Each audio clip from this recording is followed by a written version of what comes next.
Olá, gente, tudo bem com vocês? Professor Genson na área. E eu vim aqui hoje trazer para vocês uma aula meio que de revisão, tá certo? De todo o conteúdo que a gente viu aqui, que eu trouxe para vocês do edital. Então, eu vou fazer agora essa aula, até em forma de perguntas, né?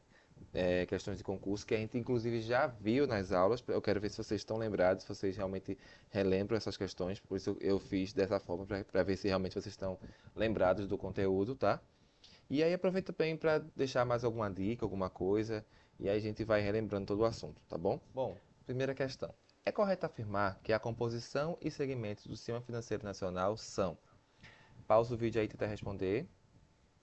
Bom, se vocês se lembram, né, como é que funciona ali a questão do SFN, que é o Sistema Financeiro Nacional, ele tem ali alguns segmentos de composição, né? Então tem os mercados, né? Tem uma parte que é voltada mais para os seguros e outra para a previdência, né? Quais seriam esses mercados, né? Então é o mercado monetário, é o mercado de crédito, capitais de câmbio. Então realmente aqui seria a letra A, ok? Como parte integrante do Sistema Financeiro Nacional, o Conselho Monetário Nacional, o CMN, que, diga-se de passagem, é o órgão mais importante, né? Funciona como instituição cuja função predominante é. Alguém lembra? Bom, para quem não lembra, é a letra A também, normativa, né? Ele é um órgão normativo, ele traz regras e normas de leis, né? Para o Sistema Financeiro Nacional. Então aqui, ó, se vocês lembrarem, né? Como falei ainda agora para vocês, ele é dividido em três partes, né? Três grandes áreas. Primeiro, o mercado, que é o mercado monetário, de crédito, capitais e câmbio. A segunda parte é os seguros privados. E a terceira parte é a previdência fechada. É isso? E aqui tem a composição do Sistema Financeiro Nacional. Então, ó, como vocês podem ver aí, o CMN, né, que é o órgão mais importante, né, ele fica numa área ali de normativo, tá certo? Ele traz ali as normas e regras, ó, quem dita as regras? Conselho Monetário Nacional. Ele dita as normas e regras que vai ser cobrada pelas unidades supervisoras e depois pelos operadores, ok? Mas é isso, é bem tranquilo, bem sossegado. Vamos à próxima questão. Numa transação bancária, existem alguns elementos como credor e devedor, porém o tomador de recursos também pode ser chamado de... E aí, gente, vocês lembram? Gente, um tomador de recursos, ele também pode ser chamado de agente deficitário, né? Porque ele está precisando de dinheiro. Então ele vai tomar recursos, porque ele está realmente com uma deficiência no dinheiro. Não é um agente eficiente, tá? Então, é deficitário. O processo de amortização de um empréstimo consiste nos pagamentos das prestações em épocas predestinadas. Ok. Cada prestação é subdividida em duas partes, a saber, juros do período calculado sobre o saldo devedor no início do período e a amortização do capital obtida pela diferença entre valor da prestação e valor dos juros do período. Sobre o tema, analise as afirmativas a seguir e marque a alternativa correta. Vamos lá.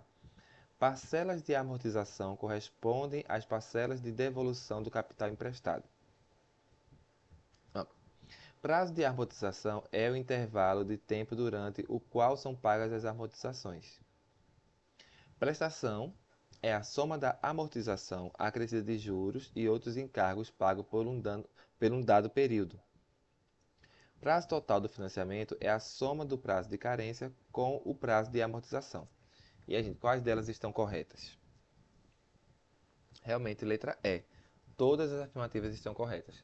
As parcelas de amortização correspondem sim às parcelas de devolução do capital emprestado. O prazo de amortização é o intervalo do tempo, exatamente. A prestação é a soma da amortização acrescida do juros, ou seja, a prestação de um empréstimo é a... Como é que eu posso falar?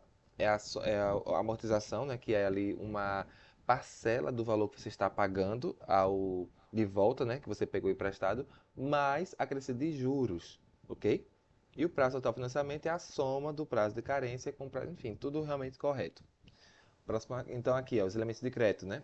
Como eu falei ainda agora aqui, o que é amortização, o que é prestação, o que é prazo, então aqui, se vocês lembrarem, o principal é o montante emprestado, juros é a taxa cobrada pelo uso do dinheiro, prazo é o período durante o qual o empréstimo deve ser pago, termos e condições de detalhe específico de acordo com as cláusulas, E aqui os tipos de crédito, como falei também nas outras aulas, então tá tudo tranquilo, tudo até então bem favorável, né?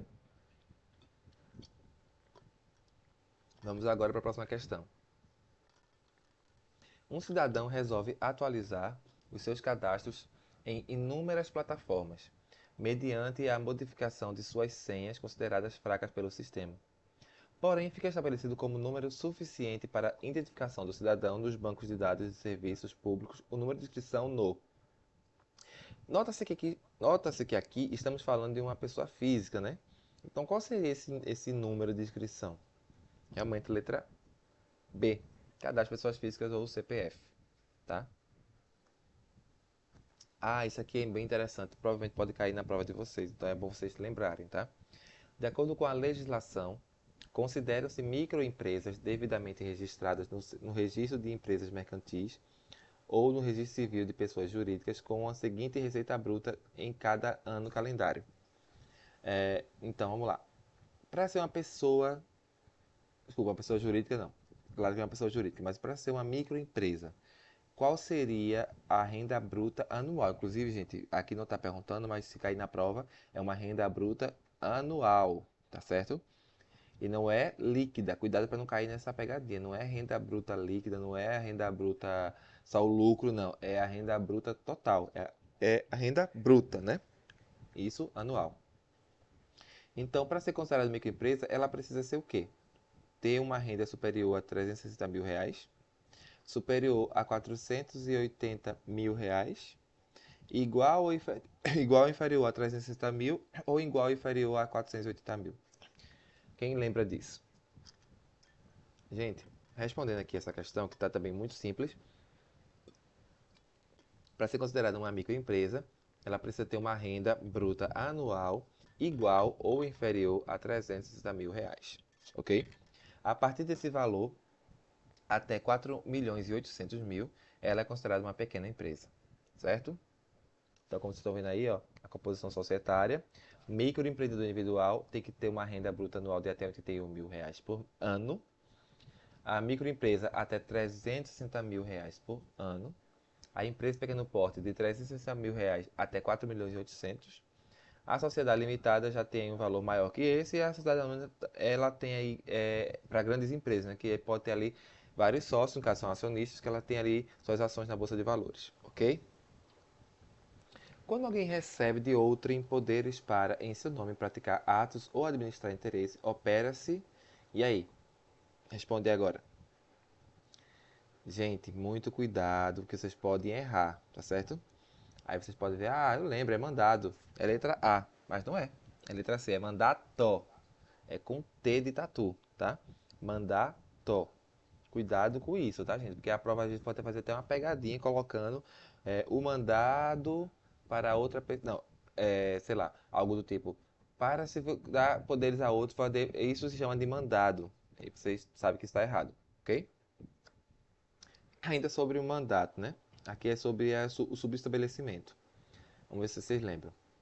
Em razão de contrato de mandato, Ernesto recebeu procuração de Fernando, firmada em instrumento público para praticar atos administrativos em seu nome. Apesar da omissão da procuração sobre poderes para subestabelecer, Ernesto subestabeleceu para seu colega do escritório Guilherme, por instrumento particular. Os atos praticados por Guilherme no exercício dos poderes subestabelecidos. Pausa aí e tenta responder. Gente, aqui está querendo saber mais ou menos o seguinte: os atos praticados por Guilherme, que é o subestabelecido aí, né, da questão de Ernesto, ok? No caso, foi Fernando que subestabeleceu ele, na verdade. Então ele está agora sob os poderes do mandato de Ernesto, certo? As coisas que ele faz atinge Guilherme, atinge Ernesto, como é que é? Então, ó, letra A fala, só atinge Fernando se ele ratificar expressamente todos os atos praticados por Guilherme. Letra B, atinge Fernando, mas ele poderá responsabilizar Ernesto se Guilherme agir culposamente. A letra C diz que não atinge Fernando, pois o estabelecimento também deveria ocorrer por instrumento público. Não atinge Fernando, a letra D fala, pois a procuração que ele ortoga não dava poderes para subestabelecer.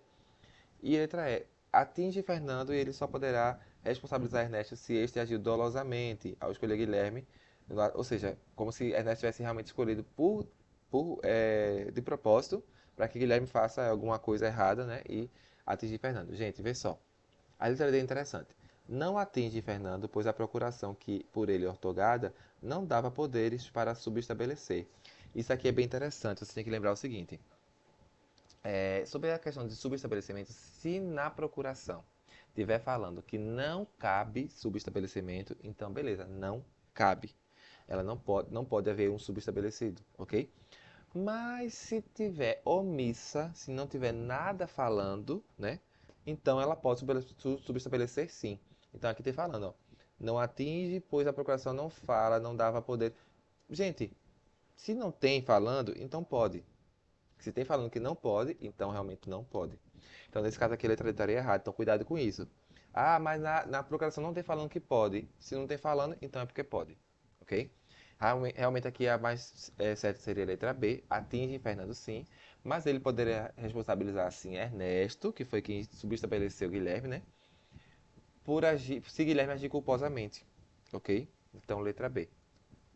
Então, ó, que lembra que é mandato, que é procuração. Mandato é um contrato que estabelece a outra pessoa, né? Dá poderes a outra pessoa, que seria o mandatário, tá certo? E procuração é o instrumento. Então, cuidado também para não errar isso, que às vezes a prova pode mudar isso aí. Dizer que o mandato é instrumento da procuração. Não, é o contrário, certo? E aqui o subestabelecimento, como eu falei para vocês, que é quando alguém ortoga, né, coloca os poderes já recebidos para outra pessoa. E isso só pode se a procuração não estiver falando nada sobre subestabelecimento ou estiver dizendo, não, pode subestabelecer. Então pode acontecer. Se ela tiver expressamente dita, não há nenhum tipo de subestabelecimento, então não pode. Ok? Próxima questão. O crédito direto ao consumidor é um empréstimo concedido por uma instituição financeira para pessoas que desejam, por exemplo, então o CDC é mais assim para quê? Um certificado de depósito bancário, comprar um veículo automotivo, aplicar seus recursos em moeda estrangeira, aumentar suas aplicações de título de renda variável ou proteger seus recursos de variações cambiais. Gente, aqui está super fácil, né? Não tem muito o que fazer. Letra B, porque de fato o crédito ele é para comprar alguma coisa para você, né? Então não tem como aplicar em moeda estrangeira, não existe isso. Então, proteger seus recursos também não. Crédito rural, uma coisa que cai muito aí na questão, acho que da prova do Banco do Nordeste, porque é um dos fortes dele, né? O Pronaf está aí para isso. Crédito rural atende a diversas finalidades do setor rural. A modalidade de crédito rural destinado ao financiamento das despesas normais dos ciclos produtivos da compra de insumos à fase de colheita é denominada de investimento, gente. Industrialização, custeio, comercialização, estoque regulador. É claro que é a letra C, custeio, porque, entende, eles estão querendo comprar insumos, estão querendo fazer ali a fase da colheita. Então, tudo isso aí é coisas para começar a fazer o trabalho. Então, são custeios, ou só fazer a manutenção do trabalho. Então, é custeio, tá? Então, aqui fala um pouco do crédito direto ao consumidor, como falei para vocês. Se quiserem pausar o vídeo para ler direitinho, tá certo? Mas, no resumo, são modalidade de empréstimo que é para adquirir diversos itens, tá? Diversos tipos de itens. Então, abrange desde produtos como carros, roupas, eletrônicos, como também terrenos, casas, fazer reformas, fazer viagens, tá certo? Então, esse é o CDC, tá? Vamos lá. Quais as finalidades do crédito rural? As finalidades do crédito rural podem ser descritas como, então isso aqui como eu falei para vocês, né, sobre o crédito rural. O crédito de custeio, ele destina-se a cobrir despesas normais dos ciclos produtivos de compras de insumo à fase da colheita, como estava lá fazendo a pergunta, ok? Outra questão. A abertura de conta corrente de pessoa física é um contrato entre o banco e um cliente celebrado pela livre decisão de ambas as partes. No entanto, algumas condições devem ser observadas nas cláusulas contratuais. Assinale a opção correta. Pausa o vídeo e tente me responder. Gente, aqui também tá super tranquilo, super fácil, tá certo? Então seria a letra D. Por quê? Porque o banco pode sim pedir ao cliente que apresente o mínimo de originais e cópias de documentos, tá? Aqui, letra A fala, a instituição financeira não é obrigada a colocar à disposição do cliente uma cópia de contrato. Sim, que ela é obrigada. Então todas as outras estão bem esdrúxulas assim para você dar para tranquilamente saber que está errado. Realmente aqui só a letra D faz coesão com o assunto. O certificado de depósito bancário, CDB, é o título de renda fixa emitido por instituições financeiras com a finalidade de captação de recursos para carregá-los em outras carteiras de investimentos, visando ganho financeiro e ou ganho de intermediação. Considerando as características do CDB, analise as afirmações a seguir. Então, pausa o vídeo e tenta me responder. Gente, vê só. Eu já vou colocar a resposta e vou dizer o porquê que as outras estão erradas, tá? Então, só no caso é a 2, né? A 2, a 4 e a 5. Por quê? Vê só. A 2 fala: quando a perspectiva é de queda de taxa de juros, a modalidade CDB mais indicada é a aplicação pré-fixada. Então, de fato, gente, vê só. Lembra que existem dois tipos de modalidade, né? A pré-fixada e a pós-fixada. A pós-fixada geralmente é para você usar o CDI, né? Ele vai ali girar em torno do CDI. Então, se você está vendo que a taxa de juros pode ter uma queda, então é melhor pré-fixada, porque o CDI pode não vai render nada para você, né? Então aqui, ok. A 4 fala, o CDB pré-fixado no momento da aplicação, o investidor já conhece o percentual, valorização nominal do seu investimento. Sim, o pré-fixado você já vai saber quanto vai ganhar no final, ok? As taxas de rentabilidade é o 5. As taxas de rentabilidade do CDB pós-fixados são determinadas pelos próprios bancos de acordo com o CDI, tranquilamente certo. Tá? Por que o 1 está errado? O CDB existe a possibilidade para o investidor mudar a cada 30 dias? Jamais. Ele não pode fazer isso. Tá? Imagina, eu quero agora, tô vendo que a taxa de juros vai subir, então eu quero agora colocar o CDI. Vai cair agora, eu quero voltar. Não pode, né? Não tem condições. E o 3, o CDB não pode ser negociado no seu vencimento. Pode, tá? Ele pode, ok? Então, como é que funciona o CDB? Você pega o seu dinheiro, empresta ao banco e o banco lhe dá ali um CDB, que é o certificado de depósito bancário, certo? Aí esse dinheiro vai rendendo, vai gerando juros para você e depois você devolve o CDB e traz ali dinheiro, mais dinheiro para você, tá? Então, quais são os dois tipos de CDB? Os pré-fixados, que são aqueles que você, no ato da compra do CDB, você vai saber quanto vai ganhar no final do período. E os pós-fixados, que vai depender ali de acordo com a taxa de juros do CDI, tá? Então, todo dia ele vai ser ali trazer um pouco de juros e dependendo do CDI, se estiver alto ou baixo, você vai realmente render mais ou menos. Em relação aos elementos que fazem parte de um contrato de seguro, pode-se afirmar que... Pausa o vídeo e tenta me responder. Então, gente, uma coisa que também pode trazer aí muita confusão, né? Franquia, indenização, sinistro e tudo mais. Eu vou colocar logo a resposta e explicar. Indenização refere-se à importância que o segurado recebe no caso sinistro. Ok. Cuidado para não confundir sinistro com prêmio, tá? Prêmio refere-se à importância do segurado, não é. Prêmio não é a importância que o segurado vai receber em caso sinistro. Prêmio é o valor do seguro, então muito cuidado com isso, tá? Então aqui letra D. Vamos lá. Aqui sobre carteira de poupança, bem interessante esse assunto. A rentabilidade da caderneta de poupança após 2012 é calculada de acordo com o valor da taxa Selic. Ok, muito bem. As regras do cálculo são, então, ó, a afirmativa 1 fala, quando a taxa Selic for menor que o índice da inflação oficial, o rendimento será igual ao índice da inflação oficial. Olha que interessante. O 2 fala, quando a taxa Selic for maior do que a taxa referencial, o rendimento será igual à taxa referencial. Beleza. 3. Quando a taxa Selic for maior que 8,5 ao ano, o rendimento será igual a 0,5 ao mês, mais taxa referencial, que é quase nada. 4. A taxa referencial, que não é quase nada, tá, gente? 4. Quando a taxa Selic for menor ou igual a 8,5 ao ano, o rendimento será de 70% da Selic mais taxa referencial. Então, qual dessas estão corretas? Gente, tranquilamente está correta a 3 e a 4. Então, afirmativa C, tá? Por quê? Sim, de fato, quando a taxa Selic for maior que 8,5, então a poupança fica normalmente igual como ela sempre foi, 0,5 ao mês, que é 6% ao ano, tá? Mas quando ela é menor, que a taxa Selic for menor que 8,5, então fica 70% da taxa Selic mais a taxa referencial. Então, se por acaso a taxa Selic rendeu 2%, então você vai pegar esse 2%, pegar 70% daquilo ali, e aquilo é o que vai gerar durante o ano para você. Então, realmente é uma coisa complicada, né? A poupança, gente, ela é uma dos tipos de investimentos mais, como é que eu posso falar? É um dos mais seguros? É, porém é o que menos rende, tá? Existem vários outros tipos de investimento para quem é do perfil conservador, que tem medo de perder dinheiro, que podem render muito mais que a poupança. Ó, o mercado de previdência privada aberto no Brasil oferece diversos tipos de planos, como o Plano Gerador de Benefício Livre, que é o PGBL, e o Vida Gerador de Benefício Livre, que é o VGBL. Acerca do VGBL, então vamos esquecer o PGBL agora. Assinale a alternativa correta. Pausa o vídeo e tenta me responder enquanto eu vou beber um gole d'água.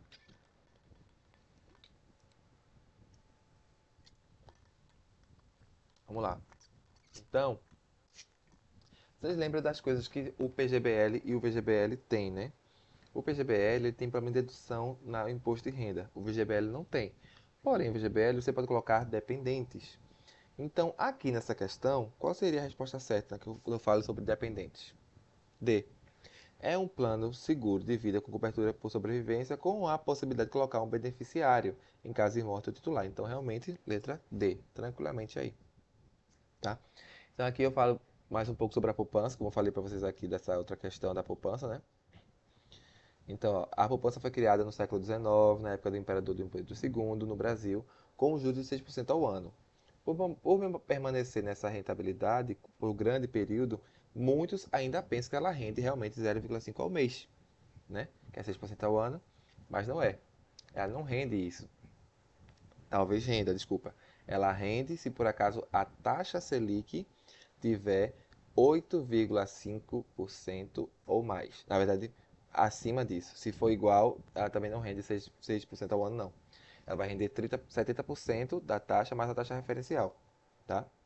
Então, não é um bom investimento a poupança, ok?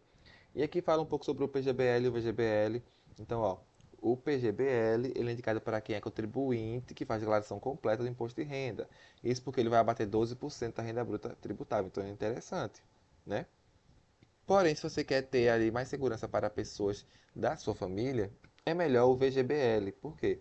Porque ele vai dar ali, ó, a possibilidade não vai dar a possibilidade da redução. Entretanto, a vantagem é que o investidor poderá nomear um beneficiário em caso de falecimento. Então, é esse plano aqui, ele, se você por acaso vir a falecer, então uma pessoa vai receber por você o valor, certo? E é isso, gente. Alguém tem alguma dúvida? Eu espero que não, tá certo? Mas volto a dizer, se assim você tiver qualquer tipo de dúvida, você pode me procurar no meu Instagram ou também no WhatsApp aí do Dimensão Pro Cursos, tá certo?